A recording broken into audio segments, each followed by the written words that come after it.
Hello everybody, welcome to MVD Applicants Evening. My name's Liz Sanders and I'm Head of Applied Human Biology here at Reigate College and also MVD Coordinator. I've had the tremendous privilege over the last few years of supporting students applying for medicine, veterinary and dentistry, and very much looking forward to telling you all about our programme, introducing some current and past students to you, and maybe even welcoming you next year onto our MVD programme. Okay, so our MVD programme, as I'm sure you're aware, the competition for MVD courses is extremely competitive, and there are very many stages that you can be quite overwhelming to students. This lack of understanding can actually lead you to making an unsuccessful application. For this reason, at Reigate College, we've supported students at every step of the way, and this programme runs throughout year 1 and also year 2. So you can see from the little graphic that medical students, and this is the same for veterinary and dentistry, they have twice as many applicants applying for each place that a normal higher education student would apply for. And this doesn't take into account the fact that every student is really got a very high academic profile and has got lots of the essential skills necessary. So this is why at Reigate College we have this programme of series of events, and MVD will support you every step of the way. A tiny little bit about me as MVD coordinator. I've worked in the healthcare field in my previous job. So I've worked in several hospitals, both as diagnostic and research scientist, even developed a vaccine against hepatitis C virus, DNA vaccine against hepatitis C virus. So medicine is my passion. I also have a lot of experience calling vets to our various menagerie of animals. So veterinary is also something that I've got a lot of experience in helping students apply to also. So if you wanted to email me on any specific points, that's my email just at the bottom there. And just to say that we're a very strong team here at Reigate College. So you can see at the bottom, the science team, specialist A-level teachers, all are here to help you get the best possible grades you can. And also we have an excellent careers department, including our work experience coordinators, who also are very much part of your application process. Okay, so there are several routes into MVD. It may be that you come here with a very high academic profile already. You may have scored 7s, 8s, possibly even a couple of 9s in your GCSEs from your current study.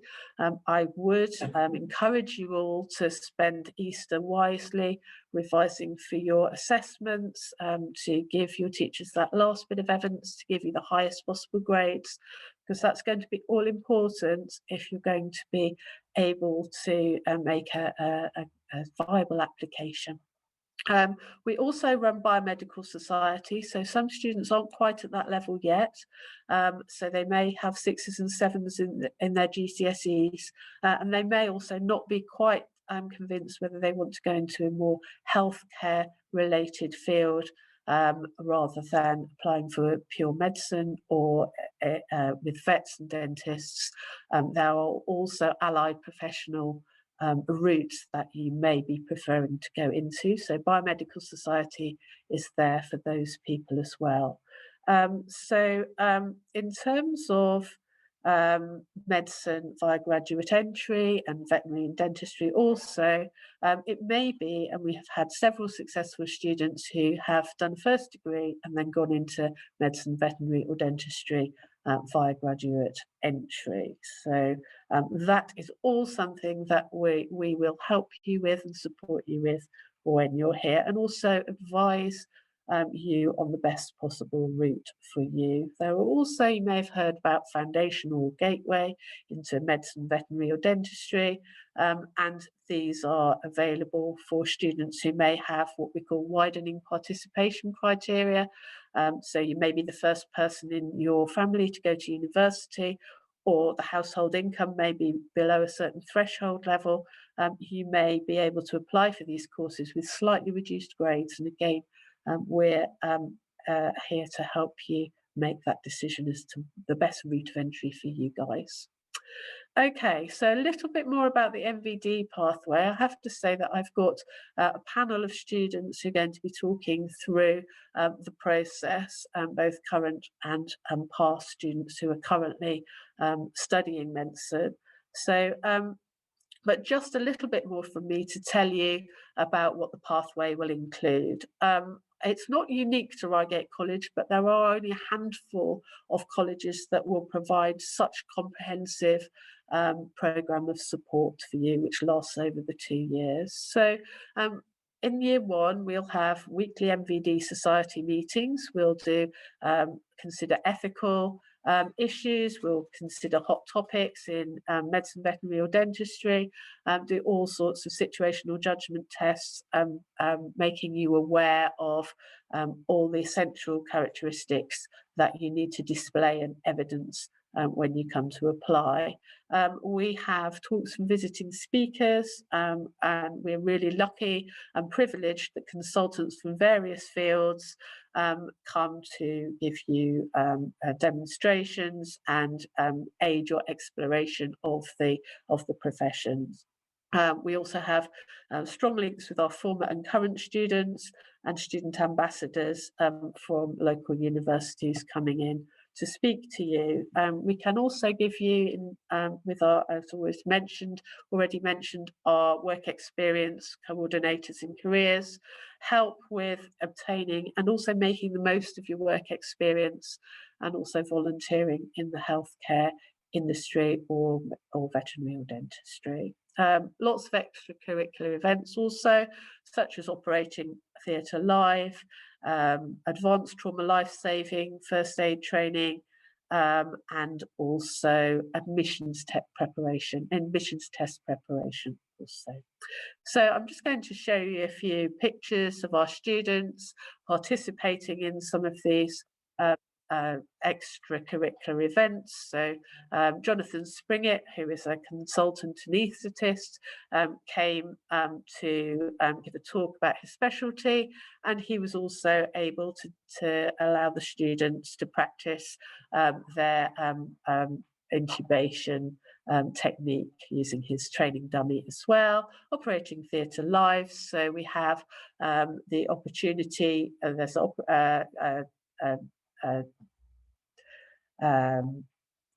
biological specimens which you can dissect, and the pathology of the different systems that you're able to be guided through. That's a really, really special day, and our students really enjoy that. This is the include choir, so communication is really important in MVD.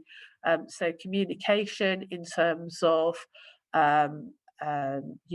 communication difficulties. So Alix Lewer is a speech therapist, and she also runs the include choir, and she comes and enables students to learn a little bit of British Sign Language as well, which goes down really well, mentioned at interview.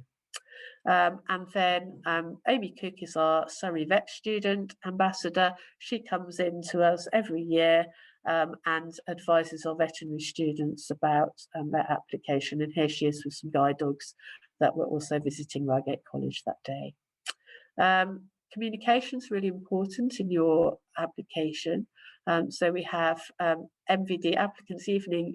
In a normal year, you'd be all up with us in the lab, learning about a mystery diagnosis. And hopefully next year, you guys might be the people that are actually presenting to the year 11s. So this just depicts how we give you lots of opportunities to practice your communication skills. And lastly, we had some ATLS training, advanced trauma life-saving training, and also we're running first aid opportunities for you to explore the profession fully before you make your decision. In year 2, you have a dedicated tutor group. Now, the dedicated tutor group is really important because you students that are all applying for MVD will share the experience of how hard it is, and you'll support each other and help each other through the process, as well as myself being there as your tutor to help you every step of the way.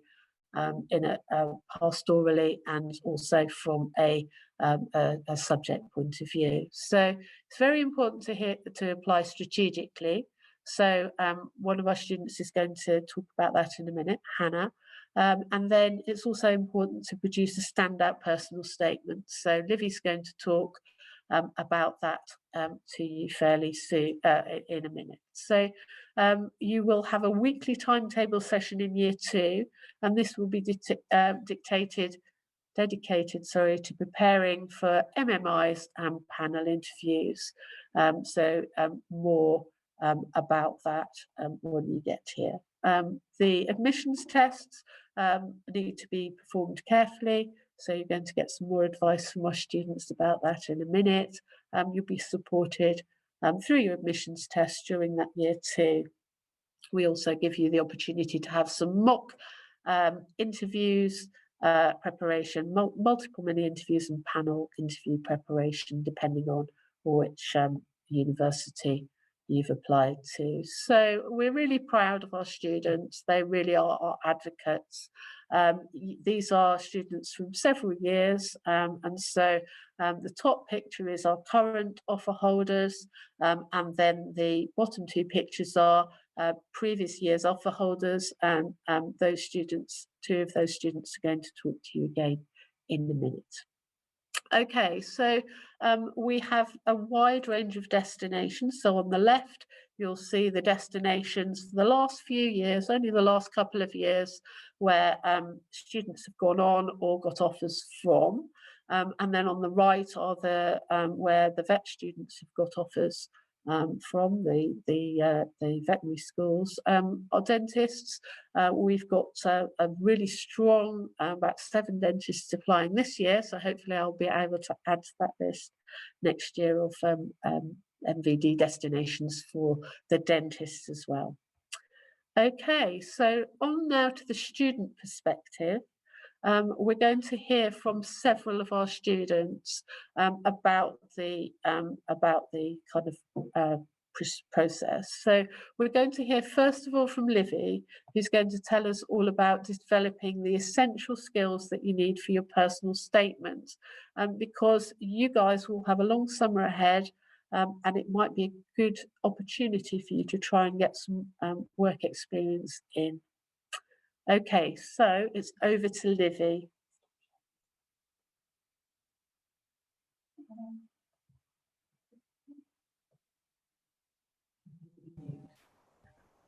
Hi everyone, I'm Livy. I have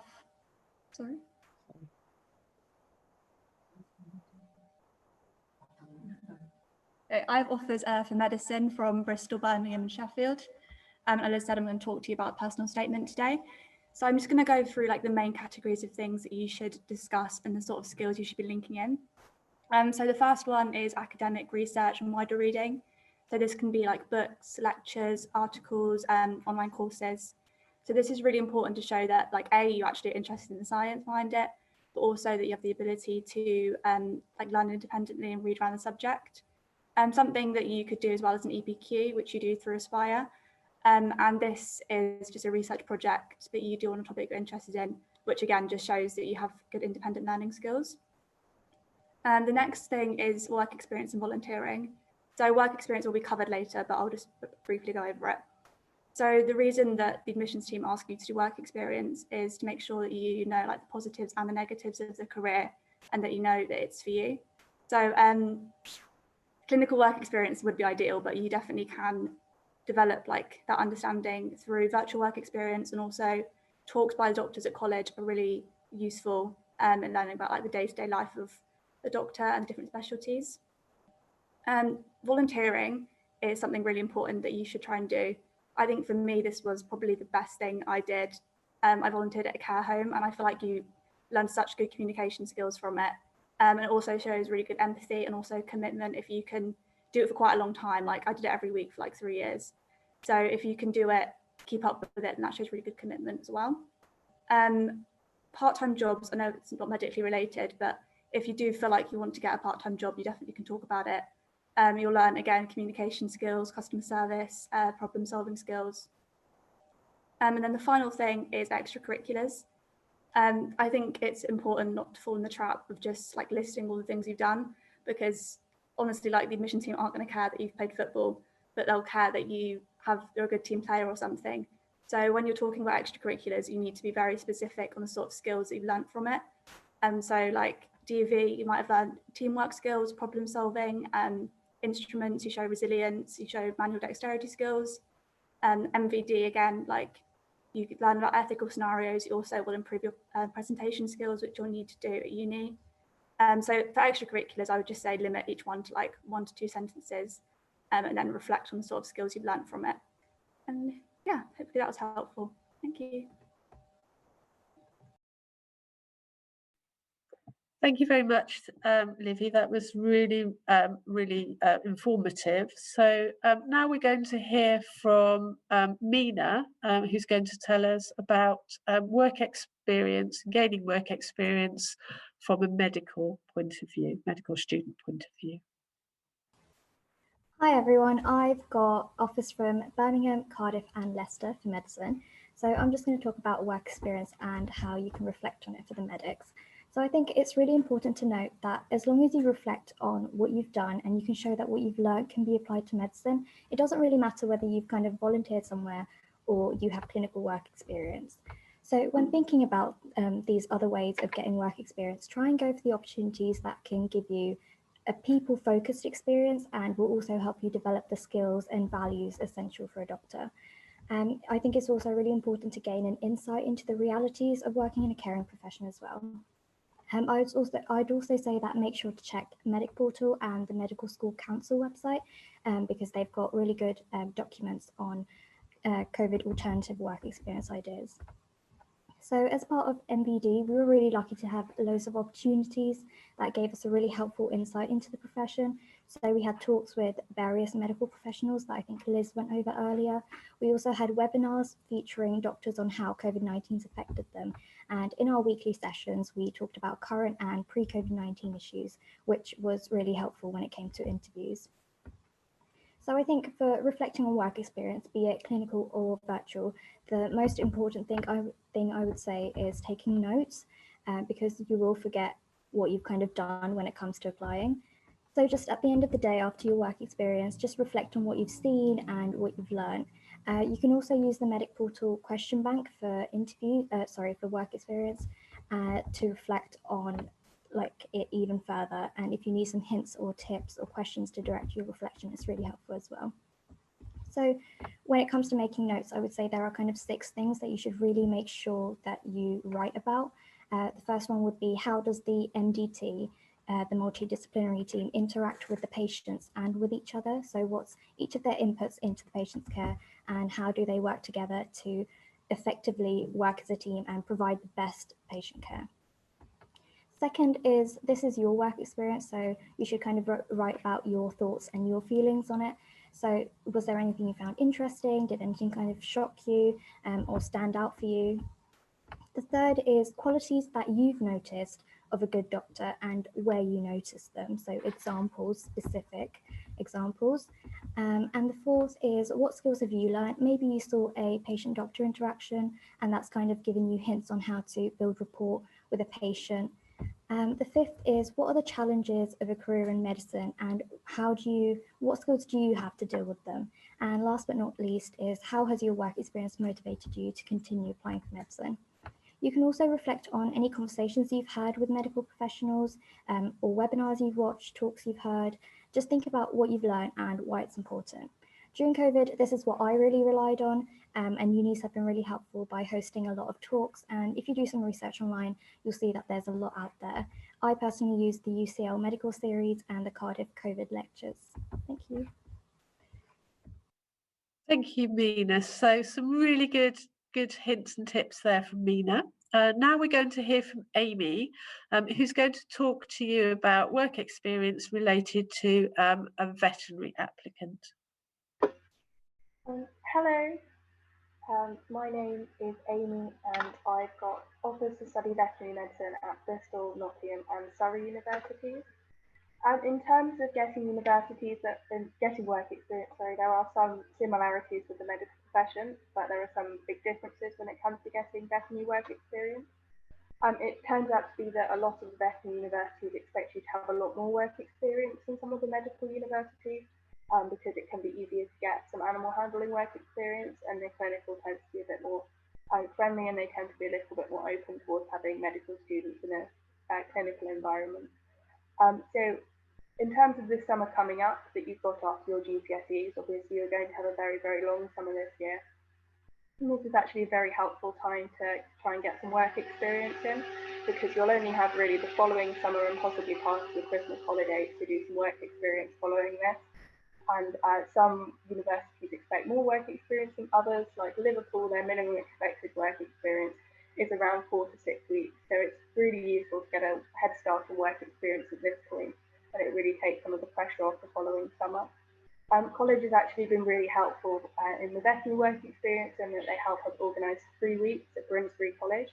You get to do farm work experience, you get to do equine work experience, and you get to do some exotics work experience on their college campus, which is really helpful. It can be quite difficult to organise these on your own. So across work experience, there are 2 different types of work experience that you should be getting. There's clinical work experience, which all universities do expect you to have some clinical work experience. And there's animal husbandry work experience, which encompasses things like volunteering, helping out at catteries or dog groomers, or any kind of animal handling experience that you can think of that you might be able to put in your personal statement or mention in interviews. And so whilst it's really helpful to get all of this work experience, and you do have to do a certain number of weeks, the most important thing to think about when you're doing this work experience is making a record of it. So obviously at the time it seems like you really know what's going on and you can remember all the cases very clearly. But when it comes to possibly even 18 months down the line, when you're trying to remember things, do your interviews or do your personal statements, it can seem like a very long time ago. So it's very important to make a record, keep a Word document or a notebook, and write down things that you see. So if there are some very important cases that stand out to you that you'd like to do some more research into to show your interest in the subject, it's very important to write these down and then go away later when you've gone home, or even possibly after your work experience, and do some more research into these areas to show a real academic interest. Another thing that's very important is to note down the skills that you see in the veterinary professionals. And this is very important to show that you've observed the kind of important skills that are needed in a teamwork environment in these professions. And then further to this, you can think about what skills have you got that you see in these veterinary professionals that make them successful, and where have you shown these skills yourself? So you can think about starting to apply this to some of the sports that you've done, or some things like D&D where you show teamwork, because this will really help you later on when you're writing a personal statement and you're being asked about these skills in your interview. So yeah, thank you very much. I hope this is helpful. Thank you very much. So some really good hints and tips, I think, from both girls. Obviously, summer approaching, it's really will pay you to be organised and think about reflecting and note-taking. So really good. Thank you very much, girls. Okay, so on to talk now about admissions tests. So those are what you'll be doing at the end of year 1, beginning of year 2. So Sharon is going to talk to us now about the university's admissions test, which is done by medical students, called UCAT. Thank you, Sharon. Okay, hi, so my name is Sharon and I'll be talking to you about the UCAT exam. So currently I have 2 offers to study undergraduate medicine, one at Plymouth and one at Sunderland, and both universities required the required appropriate UCAT scores achieved in order to be invited to an interview. So the UCAT, or the Universal Clinical Aptitude Test, isn't a test that examines previous knowledge like a biology or chemistry exam. It's a test that tests your natural problem-solving skills, intelligence, and abilities.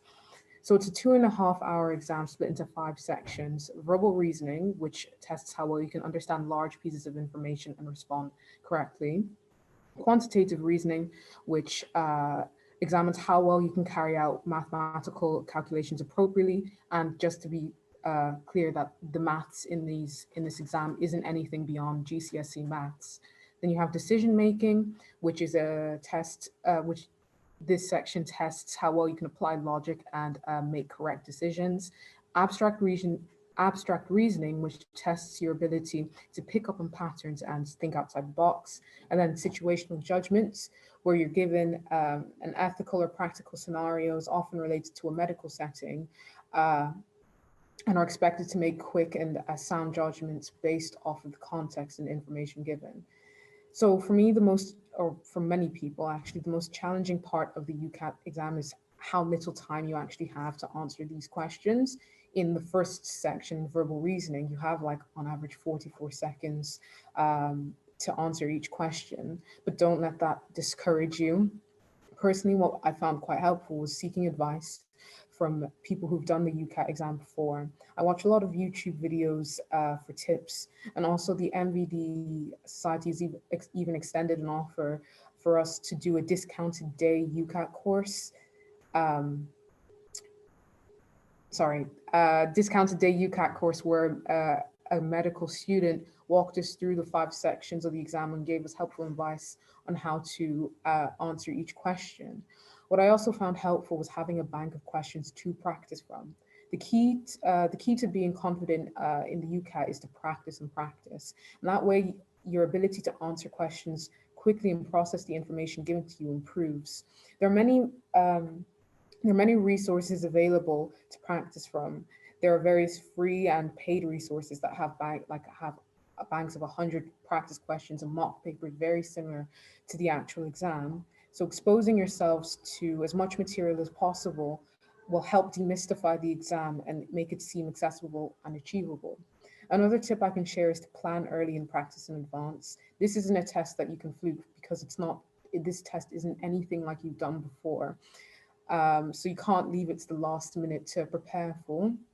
So I suggest starting about 6 weeks before your exam, a bit every day, and then increasing the number of hours of practice closer to your exam. And this again will give you the confidence you need as your exam date draws nearer.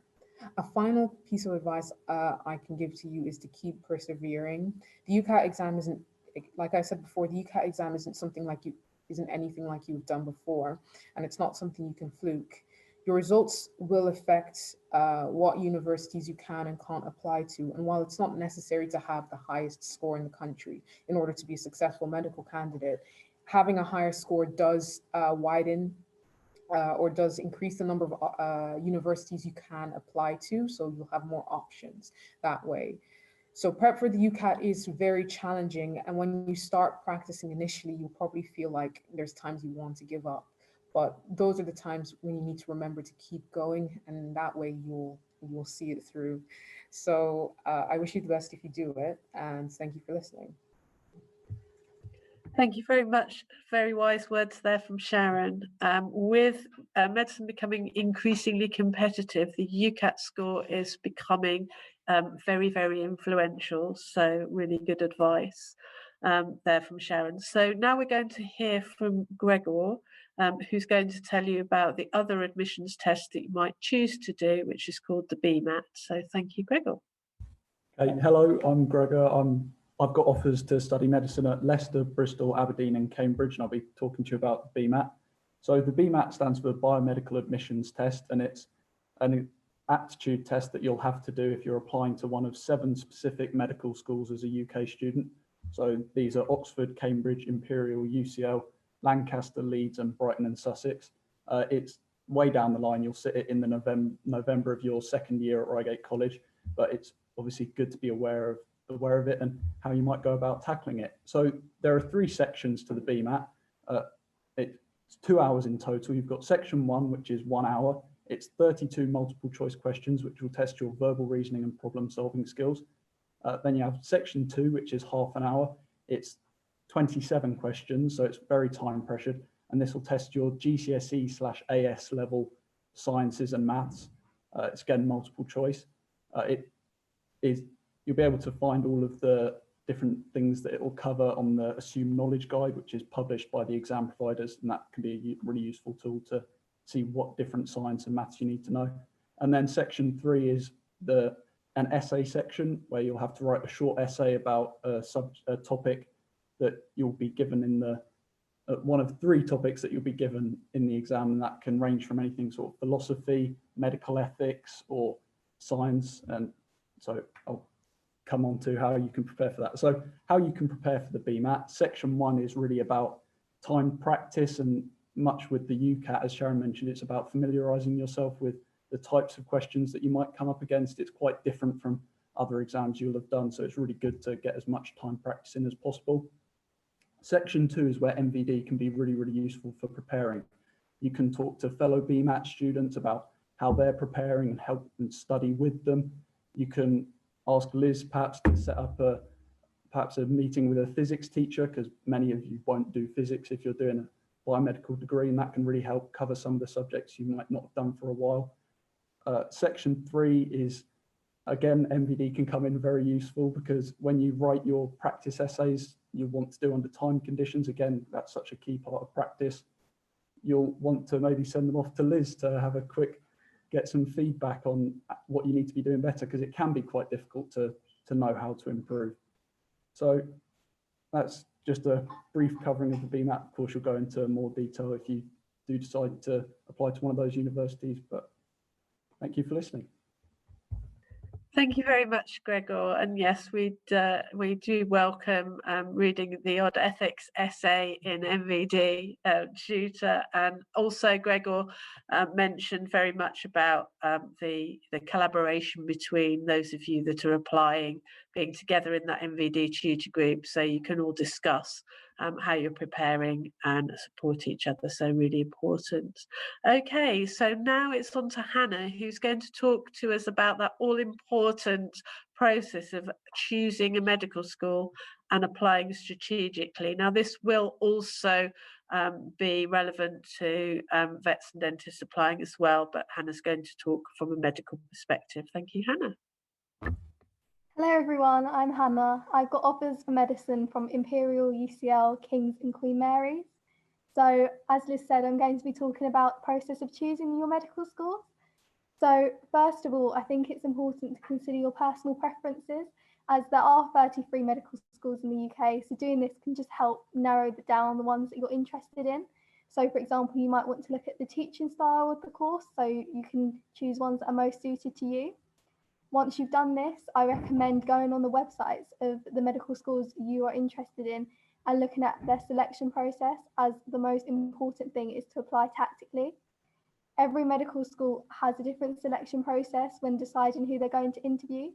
So some really look at the UCAT and have a very high UCAT cutoff, whereas others don't consider the UCAT as highly and instead focus on your GCSEs. So this is a good thing, as it means if you're slightly weaker in one area of your application, you can apply to medical schools that don't look at that aspect as much and instead complement your strengths. So I would recommend going onto the Medic portal, and there is a tool called the comparison tool, and you can basically put in 4 medical schools at a time, and it compares them based on the entry requirements and course structure. So I found this to be a really good starting point for giving an indication of whether it was the UCAT that was needed or the BMAT that was needed, and the entry requirements, including GCSEs, as for most medical schools, they require you to get a good grade in English and maths, but they won't consider others as much. However, for some, they have very specific requirements, such as, for example, UCL required a 5 at least in a foreign language. So it's definitely really important to look at these.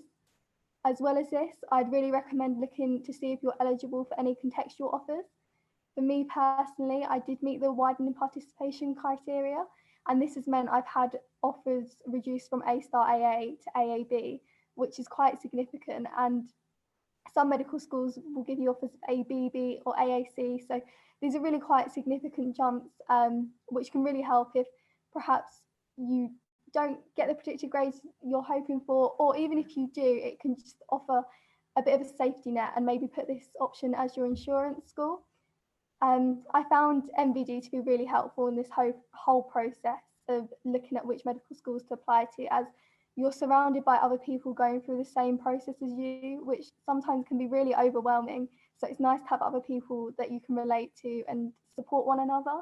And also it's really helpful to speak to Liz regarding the decisions you're thinking of making, as she can then offer advice whether or not she thinks these are the right decisions for you. Thank you for listening. Thank you very much, Hannah. So some really good hints and tips. Obviously, that's quite a lot of information all at once from our wonderful current offer holders. And you obviously, you'll have a year and 18 months to make those decisions and carry out those processes. But it just gives you a bit of an overview of what the process is like. And I certainly know some students who enter MVD, when they get to having their offer, they say, you know, I really didn't realise how complex the whole process was going to be. Right, so thank you very much to our current students. Now it's over to our past students. So Carly and Joe have very kindly given up their time to talk to us about their current experiences and why they chose the courses that they did. So they're going to introduce themselves and give you a bit of an insight there. Thank you very much. Carly, over to you. Hi everyone, my name's Carly and I'm second year at UCL studying medicine. And yeah, as Liz said, I'm just going to talk a bit about the structure of my course and why I chose it.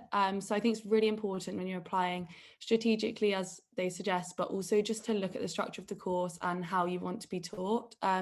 So at UCL, it's very, very much a traditional based course. So the first 2 years of my degree have been very biology orientated. I'm in the lecture theatre 9 till 5. And although I do have small amounts of clinical exposure here and there, so Fridays I'll go to a GP or a disability workshop or something like that, the first 2 years are generally centred around being very biology based and science based. For me, that's really something that I wanted, mainly because the girls I live with and a lot of the people that I'm around aren't necessarily medics, and I really appreciate having a course that's more structured like theirs.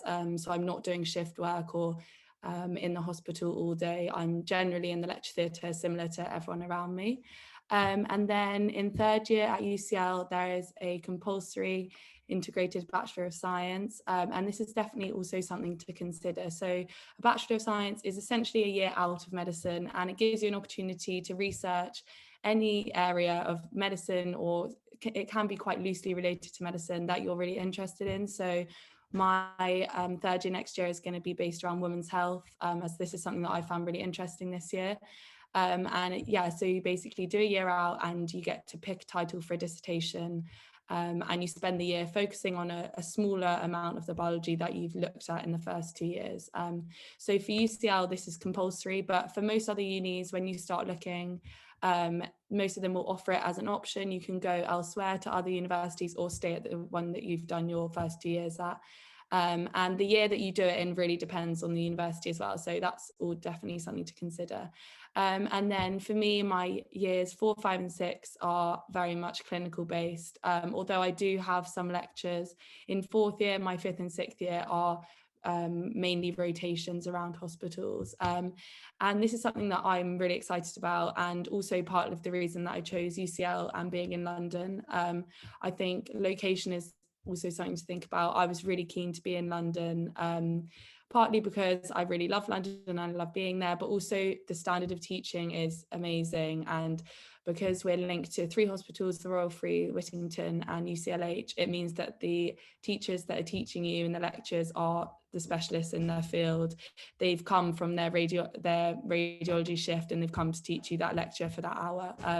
So you're meeting amazing lecturers, and just being exposed to like an amazing group of people. And in London, because the hospitals interact with such a broad cross-section of society, you get a lot of different clinical scenarios coming up on each shift.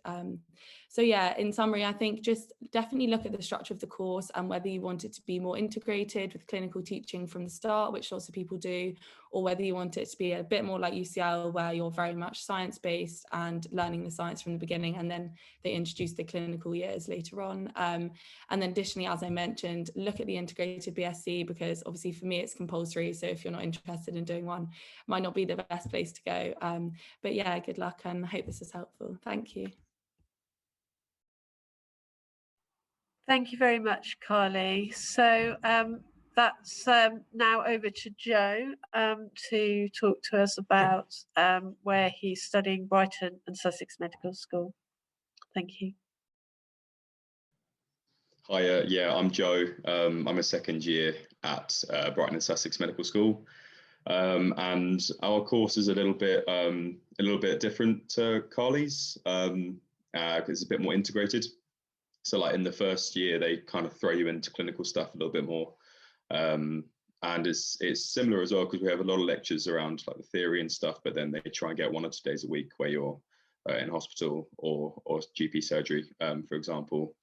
And it's systems based as well. So we started off with like heart, lungs and blood.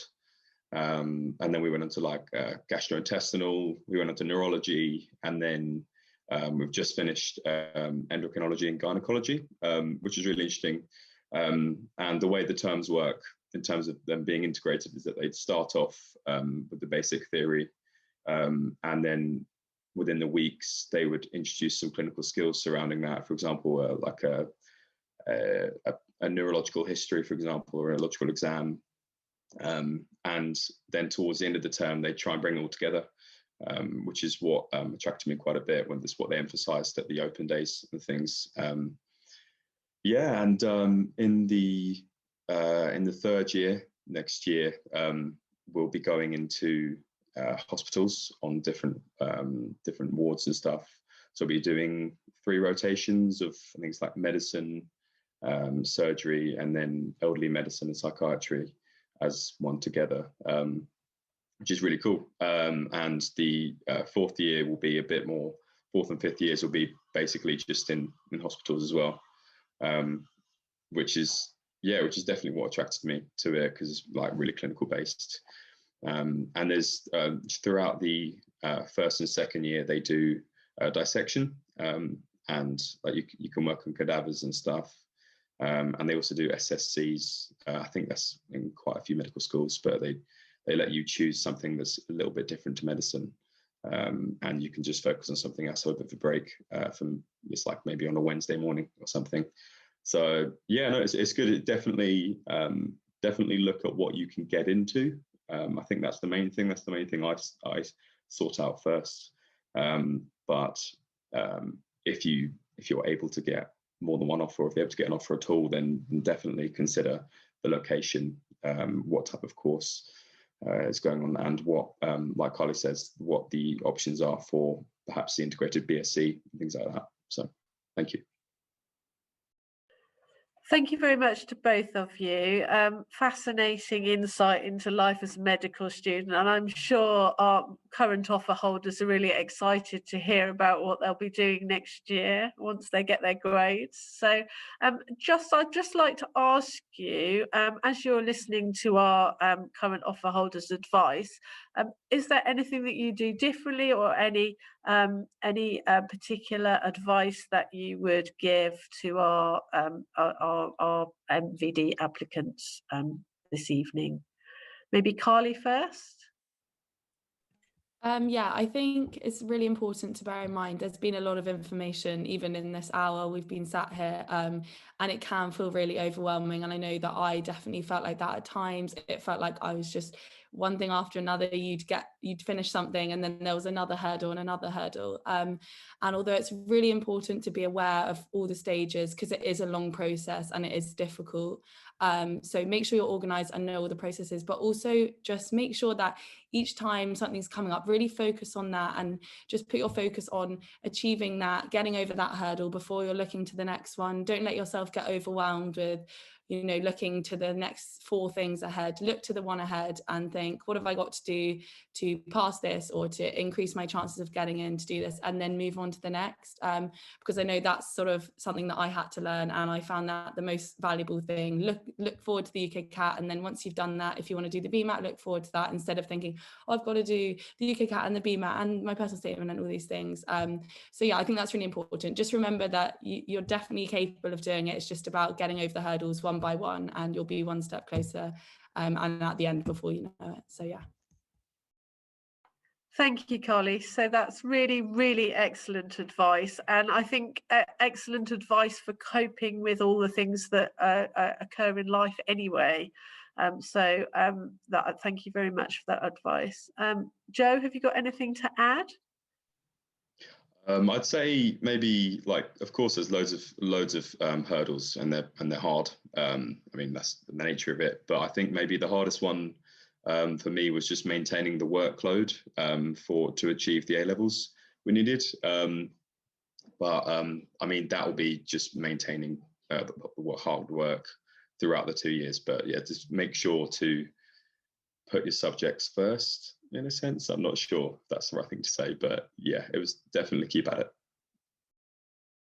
No, I think that's an excellent advice as well, Joe, and something that I certainly know a lot of applicants struggle with is that balance between maintaining your grades, which is essential to be able to achieve, and convince your teachers that you're going to get the predicted grades needed to apply, and also keep up with all of the things that you need to do in order to be a successful applicant. So certainly is something not to be considered lightly. And it's certainly something that we will support you with, but you're going to be really busy if you decide that you're going to make an MVD application. Okay, so thank you to all the panel. It's been really invaluable to hear all of your thoughts and contributions. So now we've launched a poll. We'd like to hear from you guys whether you're interested in applying to medicine, to veterinary or dentistry. And we've also got the opportunity for you to ask some questions of our panel. So what I'm going to do is I'm just going to put a slide up with the names of everybody and what they spoke about. And then if you would like to start asking some questions, to either direct it to specific individuals or myself, or just ask a question to the panel. So I'm just going to do that now.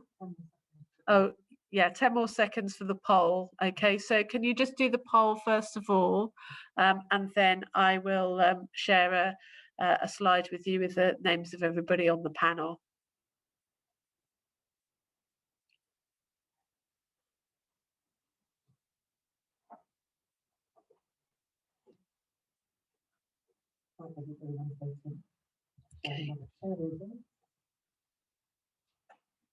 Okay, right, so it looks like 75% of you are potential medics, 21% of you potential vets, and a few dentists. Work-life balance in dentistry is something certainly to be kind of encouraged. So good to see some of you are thinking of that. So I now need to share my screen, which I can't.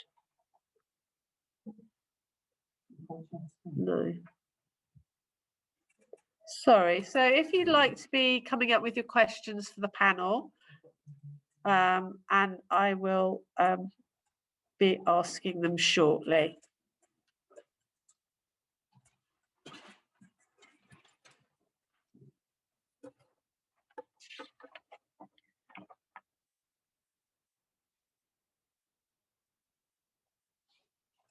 Okay. Please keep asking your questions.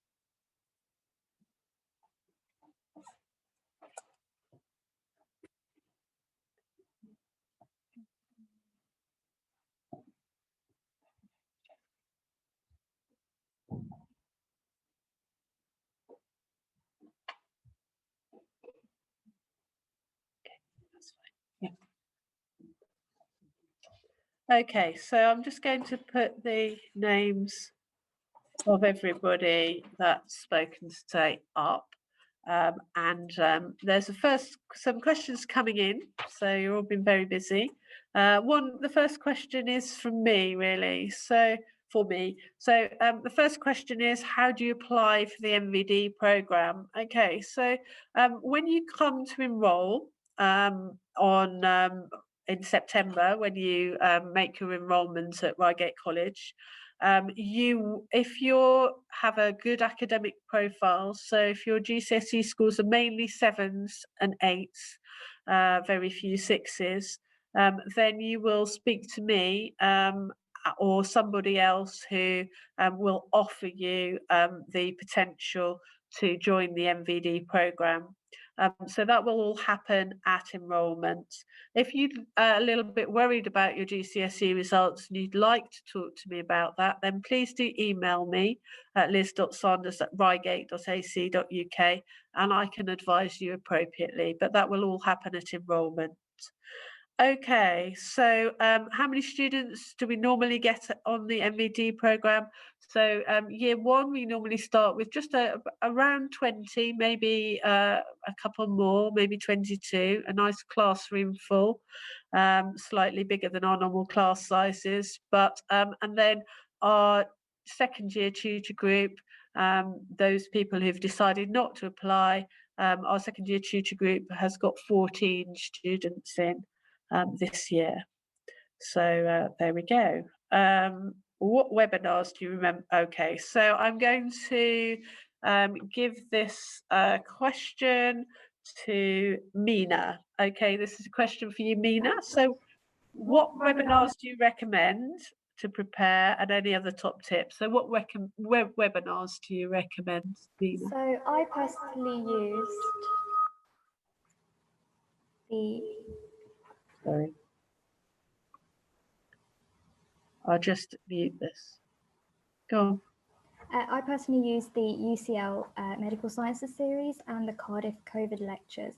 I think you can sign up to them on the individual university websites. And was the second question what top tips? Yeah, any other top tips? I think something that Carly said earlier kind of resonated with me. It's like just looking ahead to the next thing. It gets really overwhelming at times, you know, there's a lot to do, but just keep your mind on the next thing to do. And there are a lot of free resources out there. I suggest following We Are Medics on Instagram if any of you are on Instagram. They are really, really good, and they promote money not being a barrier to getting into medicine. And I think that's a really important message. So I do recommend you go follow them. Thank you very much, Mina. Okay, so I'm going to ask Gregor to explain this one. So Gregor, can you explain how many universities you can apply to, please? So on your UCAS application, which is where you go through the universal system for applying to further education, you'll have 5 possible options that you can put down, but it's usually recommended that because medicine is so competitive, you only make a maximum of 4 an application to medicine. So then your 5th one can be something like biomedical science or something similar, something related. But it's of the 5 that you're allowed, it's usually recommended that only about 4 are medicine courses. Thank you very much. So I've got another question now. So I'm going to ask Sharon, have you got any tips as to what should a year 11 student be doing now and what should they do to prepare? I'm just trying to think back to when we finished year 11. I think now might be a good time to think about getting volunteering experience, because we don't know what the future may hold. And with this whole pandemic, you never really know when things are going to change. And it's very good to, if you can, get that work experience sooner so you can do it for longer, and building up like that building up as much like evidence for your personal statement, or when you need to go talk to, or if you get an interview, so you can talk in that, making sure you're reflecting, maybe get varied types of work experience as well. And it doesn't necessarily have to be clinical either. It could be, see, I volunteered at a charity shop for over a year, and I was able to learn, communication skills, listening and all that. So, I think right now, during the summer after your GCSEs, try and get some work experience or anything like that done. Thank you very much, Sharon. Okay, so Carly and Joe, you might answer this question. So the question is chemistry taught in medicine degrees, or is it mostly biology?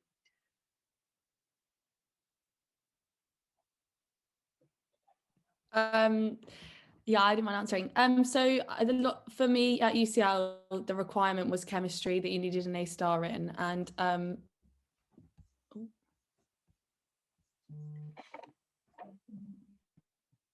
You're okay. You're okay. You can still talk. Oh, she's gone. Yeah, the requirement was chemistry, and I remember being a bit confused about why that was. But I think the reason is that a lot of the principles that they teach about are based off chemistry, and even though it feels very biology based when you're actually in the lecture theatre, when you're actually trying to understand the reasons behind the processes and the molecules that are interacting with those things, a lot of that is based around chemistry. So definitely look into it, but for most universities, chemistry is the requirement more than biology. And it's slightly confusing why, but when you start doing the actual course, and a lot of the pharmacology is massively chemistry based, and so much of medicine is pharmacology and the drugs they use and how they work. So yeah, there is quite a lot of chemistry in the course, I would say.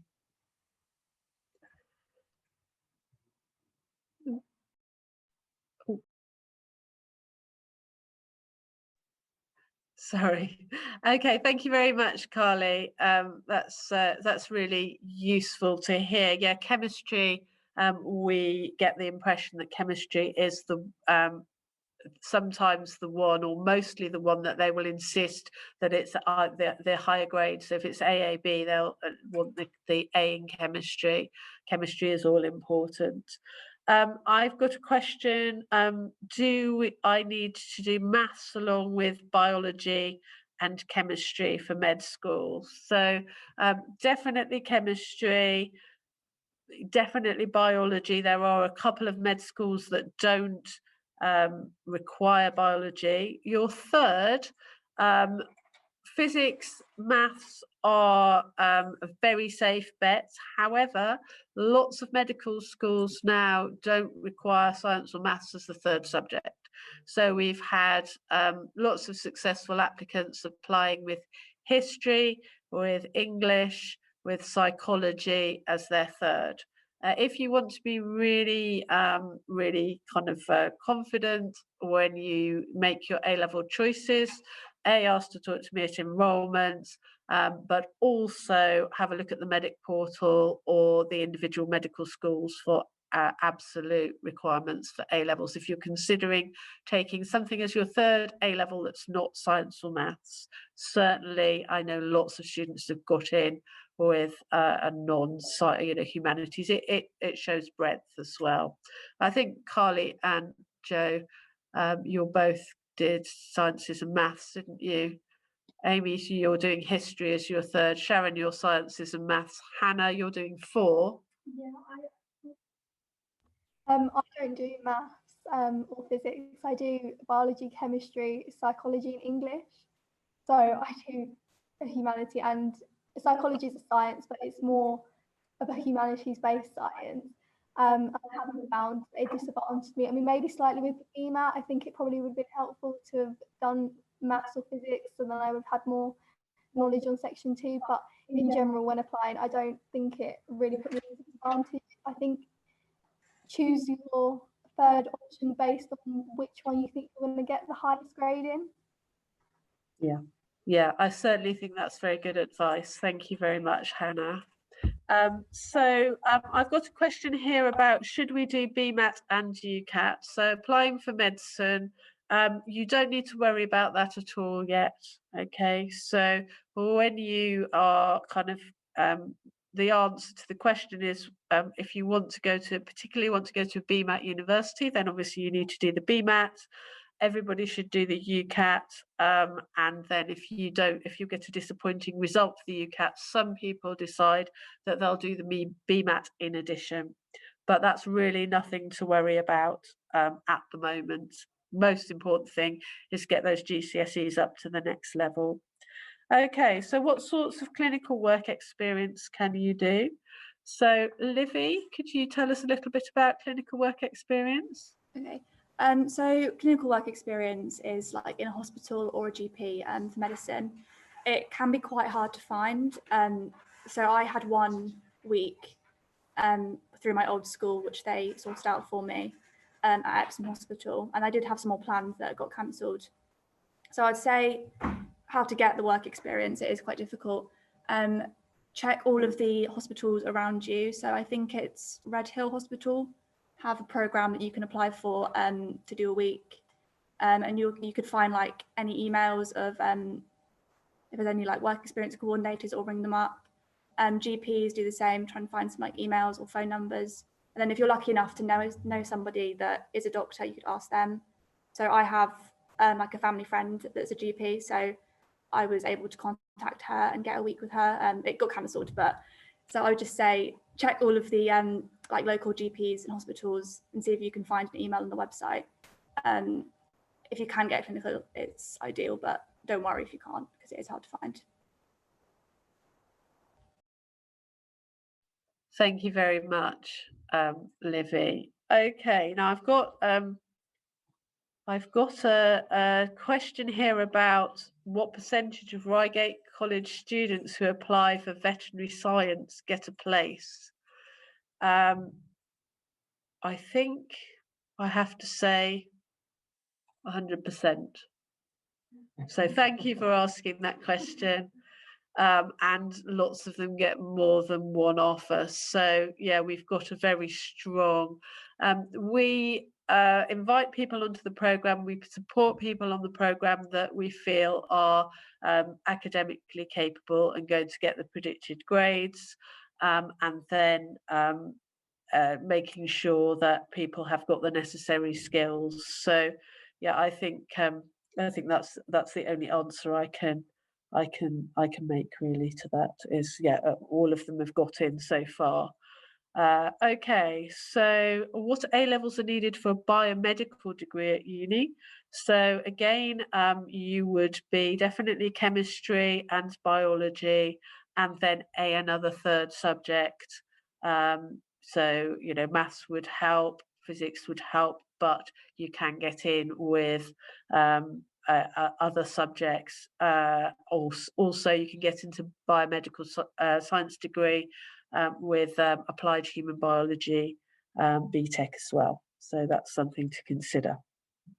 Okay, are there assessments you need to do for applying to veterinary science? So I'm going to hand this over to Amy, who's going to tell you about the assessments you need to do for applying to veterinary science. Hello. So the only assessment that you'll need to do for veterinary science is if you apply to Cambridge, you do have to sit the BMAT. If you're applying to any other of the 8 veterinary schools in the country, then you don't have to sit the BMAT or the UKCAT. If you're applying to Bristol, actually Bristol Veterinary School don't interview, so you do have to do a 3,500 word written application currently as it stands, but then you don't have to do a kind of verbal interview as you do for some of the other universities. So I actually prefer doing it like that, but obviously if you don't like writing that much, then that's a kind of assessment format. And then a lot of the other universities part of the application process, so you have to write up a work experience review, and then you have to do a situational judgment test for each university. So there are some of the elements of the UCAT you would have had to do just once of the UCAT that you actually have to do as part of your application, but that's only for veterinary schools. When you're applying, they'll email you, and I think most of my veterinary schools I had 3 different kind of examinations or tests and an interview that I had to sit that consisted of situational judgment, and a work experience review, and then a personal qualities and skills review. Okay, thank you very much. So I think you get the impression that it's quite intense, whichever MVD you're applying to. Okay, so I've got a question personally from somebody who wants to become an anatomical pathologist in the future. Can the MVD programme help? There are two ways to go about that. You would either become medically qualified and then you would specialise in pathology, or you would do a kind of a biosciences or anatomy degree. So yes, we do have people who haven't quite decided between the vocations joining MVD, and eventually they will make a decision either to apply or not, as the case may be. So the answer to that is yes, it would be helpful, especially if you're going through the medical route to become a pathologist. Any more questions for me? Okay. So, do you have to apply for a medicine-based field when it comes to work experience? So, if you're thinking of putting an application in for medicine and work experience, you will need some clinical work experience and experience a care home, all sorts of kind of volunteering roles. So you do need clinical work experience, but other types of work experience is also useful in terms of demonstrating different essential attributes that you need to demonstrate or when you're making your applications. So other types of work experience are helpful, but you definitely do need some clinical work experience to make a viable application. Any more questions? Coming hot off the press. Okay, so it has been extremely difficult, and I know it's really kind of worrying about the pandemic and getting clinical work experience. So this summer, what you have to do is show that you've been proactive and show that you've made the best during the pandemic times. Okay, nobody's expecting you to break the COVID regulations to make sure that you get into a clinical work placement or a volunteering opportunity. But what isn't acceptable is just to think, oh, there aren't any work experience placements available, so I just won't try. So try your best throughout the summer. You certainly should be able to get some volunteering. The clinical work experience may come next year, but if you've got yourself some volunteering or part-time work showing that you have those essential attributes, then that's a good start. Okay, so please don't worry if you can't get clinical work experience and you've tried really hard. Then we'll support you to get some next year, but please just make sure that you've there's also virtual work experience as well. So if you can't get clinical face-to-face work experience, because obviously current medical students are behind with some of their placements, so they will be getting priority, and med students and dental students will be getting priority over placements that would have possibly gone to year 11s and so on, year 12s. So please look for doing some virtual work experience. I know Brighton and Sussex Medical School offers some. There's a veterinary one as well. So if you are interested in carrying out some virtual work experience, then get in touch with me and I can send you some links. So that would be something to be getting on with as well. Although you don't want to, you want to get out and about in the summer rather than continuing to stare at screens, which you've done far too much of over the last few months. Okay. Two more questions, guys. Okay, so I've been asked a very sensible question about chemistry, biology, health and social care, a good combination. Or do I need to do a fourth? You will be better concentrating if your academic profile is 7s and 8s. you would be better concentrating on 3 A-levels rather than the Health and Social Care BTEC for applying to medicine. I would recommend that 3 A-levels rather than a 4th would be to your benefit. If you're thinking more allied careers and you haven't quite got those 7s and 8s at GCSEs, then Health and Social Care may well be a really good option for you. It depends where you're aiming. Is this our last question?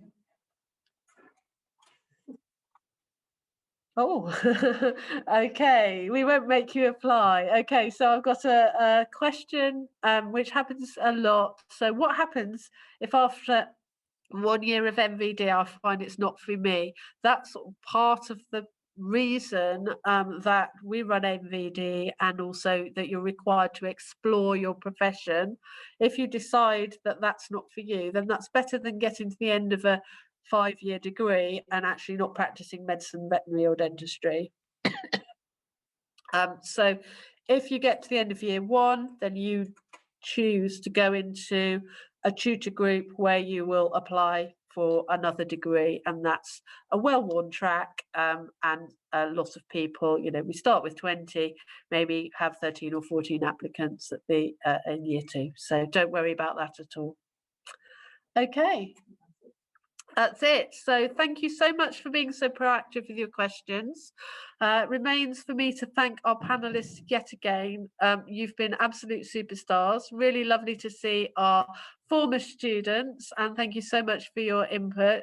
And thank you guys for coming along and talking to everybody. So thank you everybody for attending, and look forward to meeting you at enrolment.